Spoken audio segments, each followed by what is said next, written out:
നമസ്കാരം, എല്ലാവർക്കും സ്വാഗതം.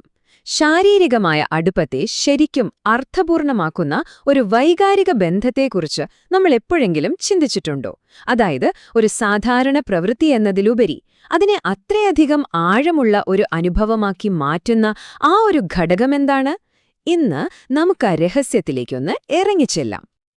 അപ്പോ എന്താണ് ഒരു മികച്ച ബന്ധത്തിന്റെ യഥാർത്ഥ രഹസ്യം? ഇത് നമ്മളെല്ലാവരും പലപ്പോഴും ചോദിക്കുന്ന ഒരു ചോദ്യമാണല്ലേ. ഒരുപക്ഷെ നമ്മൾ കരുതും ഇതിന്റെയൊക്കെ ഉത്തരം ടെക്നിക്കൽ സ്കില്ലുകളിലാണെന്ന്. പക്ഷേ ശരിക്കും അത് തന്നെയാണോ കാര്യം? അതോ ഇതിനേക്കാളൊക്കെ ആഴത്തിലുള്ള മറ്റെന്തെങ്കിലും ഇതിന്റെ പിന്നിലുണ്ടോ? നമുക്കൊരുമിച്ചൊന്ന് നോക്കാം. പലപ്പോഴും നമ്മുടെയൊക്കെ ഫോക്കസ് എന്തു ചെയ്യണം എന്നതിലാണ്. ശരിയായ സ്റ്റെപ്പുകൾ ചെയ്യുന്നുണ്ടോ, ശരിയായ രീതിയിലാണോ കാര്യങ്ങൾ പോകുന്നത് എന്നൊക്കെ. പക്ഷെ യഥാർത്ഥ മാന്ത്രികത ഒളിഞ്ഞിരിക്കുന്നത് അവിടെയല്ല, മറിച്ച് എങ്ങനെ നമ്മൾ കണക്ട് ചെയ്യുന്നു എന്നതിലാണ്. അതായത് ഒരു മെഷീൻ പോലെ പ്രവർത്തിക്കുന്നതും പരസ്പരം മനസ്സറിഞ്ഞ് ഹൃദയം കൊണ്ട് പ്രതികരിക്കുന്നതും തമ്മിലുള്ള ഒരു വലിയ വ്യത്യാസം. അപ്പോ എന്താണ് ഈ പറയുന്ന മാന്ത്രിക ചേരുവ? അതാണ് ആഴത്തിലുള്ള സഹാനുഭൂതി. നമ്മൾ ഇംഗ്ലീഷിൽ ഡീപ്പ് എംപതി എന്ന് പറയും. കേൾക്കുമ്പോൾ വളരെ സിമ്പിളായിട്ട് തോന്നല്ലേ? പക്ഷേ ഏതൊരു ബന്ധത്തെയും മാറ്റിമറിക്കാൻ കഴിവുള്ള വളരെ ശക്തമായ ഒന്നാണിത്. അപ്പോ എന്താണ് ഈ ആഴത്തിലുള്ള സഹാനുഭൂതി? ഇത് പുസ്തകത്തിൽ വായിച്ചു പഠിക്കുന്ന ഒരു ടെക്നിക്കൊന്നുമല്ല, മറിച്ച് നമ്മുടെ പങ്കാളിയുടെ ഉള്ളിൽ എന്താണ് നടക്കുന്നതെന്നും അവരുടെ വികാരങ്ങൾ എന്തൊക്കെയാണെന്ന് ശരിക്കും മനസ്സിലാക്കാനും ആ വികാരങ്ങൾ അവരോടൊപ്പം ചേർന്ന് അനുഭവിക്കാനുമുള്ള ഒരു കഴിവാണ്. അവരുടെ മനസ്സിനെയും ഹൃദയത്തെയും ഒരുപോലെ അറിയുന്ന ഒരവസ്ഥ. സഹാനുഭൂതി എന്നൊക്കെ കേൾക്കാൻ നല്ല രസമുണ്ടല്ലേ? പക്ഷേ ഇതെങ്ങനെയാണ് ഒരു ബന്ധത്തില് പ്രാവർത്തികമാവുന്നത്? അതിന്റെ ആദ്യത്തെ പടി എന്ന് പറയുന്നത് ഒരുതരം ഫീഡ്ബാക്ക് സിസ്റ്റം പോലെയാണ്. അതായത് നമ്മുടെ പങ്കാളി വാക്കുകൾ കൊണ്ട് പറയാത്ത കാര്യങ്ങൾ അവരുടെ ചെറിയ നോട്ടത്തിൽ നിന്നോ ചലനത്തിൽ നിന്നോ മനസ്സിലാക്കി അതിനനുസരിച്ച് പ്രതികരിക്കുന്നതിനെക്കുറിച്ചാണ് നമ്മൾ സംസാരിക്കുന്നത്. ഇത് മനസ്സിലാക്കാൻ നമുക്ക് പാചകത്തിന്റെ ഒരു ഉദാഹരണമെടുക്കാം. നമ്മളൊരു വിഭവമുണ്ടാക്കുമ്പോൾ തീ അത്യാവശ്യമാണല്ലോ. പക്ഷേ എപ്പോൾ തീ കൂട്ടണം, എപ്പോൾ കുറയ്ക്കണമെന്നറിയുന്നതിലാണ് ആ വിഭവത്തിന്റെ യഥാർത്ഥ രുചിയിരിക്കുന്നത്. അതുപോലെ തന്നെയാണ് ബന്ധങ്ങളിലും. നമ്മുടെ പങ്കാളിയുടെ പ്രതികരണങ്ങൾ എന്ന ചൂട് മനസ്സിലാക്കി നമ്മൾ പെരുമാറുമ്പോൾ ആ ബന്ധം കൂടുതൽ രുചികരവും ആഴമുള്ളതുമായി മാറും. ഈ ഒരു പ്രോസസ്സ് നമുക്ക് 3 സിമ്പിൾ സ്റ്റെപ്പുകളായി തിരിക്കാം. ഒന്നാമത്തേത്, ശ്രദ്ധിക്കുക.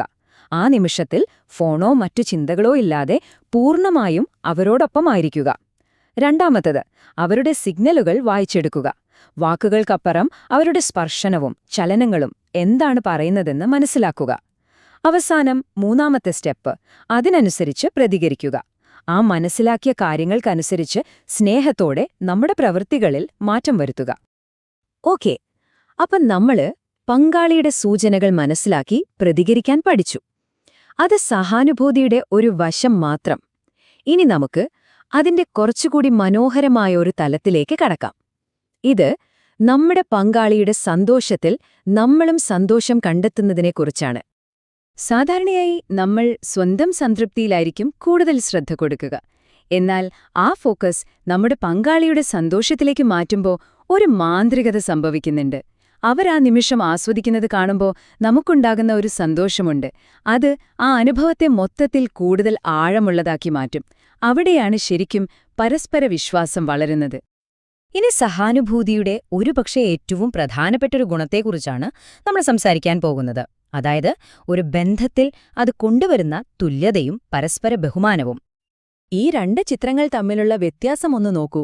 സഹാനുഭൂതിയില്ലാത്ത ഒരു ബന്ധത്തിൽ ചിലപ്പോൾ ഒരാൾക്ക് താനൊരു ഉപകരണം മാത്രമാണെന്ന് തോന്നിപ്പോകാം. പക്ഷെ എപ്പോഴാണോ സഹാനുഭൂതി വരുന്നത്, ആ ചിത്രം മൊത്തത്തിൽ മാറുന്നു. അവിടെ പങ്കാളി നമുക്ക് തുല്യനായ, ബഹുമാനം അർഹിക്കുന്ന ഒരു വ്യക്തിയായി മാറുന്നു.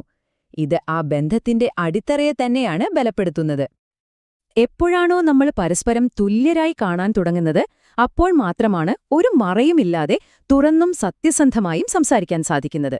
ആ സത്യസന്ധമായ ആശയവിനിമയത്തിൽ നിന്നാണ് യഥാർത്ഥത്തിൽ ആഴത്തിലുള്ള ബന്ധങ്ങൾ ഉണ്ടാകുന്നത്. അപ്പോൾ നമ്മൾ ഇതുവരെ സംസാരിച്ച ഈ ആശയങ്ങളെല്ലാം, അതായത് പ്രതികരണങ്ങൾ, സന്തോഷം പങ്കുവയ്ക്കൽ, തുല്യത, ഇതെല്ലാം കൂടി ഒത്തുചേരുമ്പോൾ എന്താണ് സംഭവിക്കുന്നത്? അപ്പോഴാണ് അടുപ്പം എന്നത് ഒരു സാധാരണ പ്രവൃത്തി അല്ലാതായി മാറുന്നത്, മറിച്ച് അതൊരു മനോഹരമായ കലാരൂപമായി മാറുന്നത്. ഈ കലയെ നമുക്ക് എങ്ങനെ ഏറ്റവും ഭംഗിയായി വർണ്ണിക്കാൻ പറ്റും? ഒരു സംഗീത ഡ്യുവറ്റ് പോലെയാണത്. രണ്ടുപേർ ചേർന്ന് ഒറ്റ സംഗീതമുണ്ടാക്കുന്നതുപോലെ. അത്രയ്ക്കും മനോഹരമായൊരു അനുഭവം.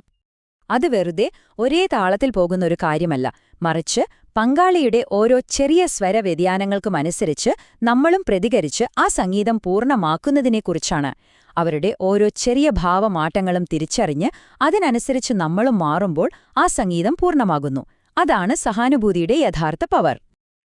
അപ്പോൾ നമ്മൾ ഇത്രയും നേരം സംസാരിച്ചതിന്റെയെല്ലാം കാതലായ ആശയം ഇതാണ്: സഹാനുഭൂതി എന്നത് ഒരാൾ മറ്റൊരാൾക്ക് വേണ്ടി എന്തെങ്കിലും ചെയ്യുക എന്നതല്ല, അതൊരുമിച്ചുള്ളൊരു സൃഷ്ടിയാണ്. അടുപ്പത്തെ രണ്ടുപേരും ഒരുമിച്ച് ഓരോ നിമിഷവും നിർമ്മിക്കുന്ന മനോഹരമായൊരു കലയാക്കി മാറ്റുന്നൊരു പ്രോസസ്സാണിത്. അപ്പോൾ ഈ ഒരു ചോദ്യം ഞാൻ നിങ്ങൾക്കായി വിട്ടുതരികയാണ്. നിങ്ങളുടെ ബന്ധത്തിലെ ആ മനോഹരമായ സംഗീതം നിങ്ങൾ ശ്രദ്ധിക്കുന്നുണ്ടോ? ആ സംഗീതത്തിന്റെ ഓരോ മാറ്റങ്ങൾക്കുമനുസരിച്ച് നിങ്ങൾ പ്രതികരിക്കുന്നുണ്ടോ? ഇതിനെക്കുറിച്ചൊന്ന് ചിന്തിച്ചു നോക്കൂ. നിങ്ങളുടെ ബന്ധങ്ങളെ കൂടുതൽ മനോഹരമാക്കാൻ ഈ ചിന്തയ്ക്ക് കഴിയട്ടെ. അടുത്ത തവണ കാണാം. നന്ദി.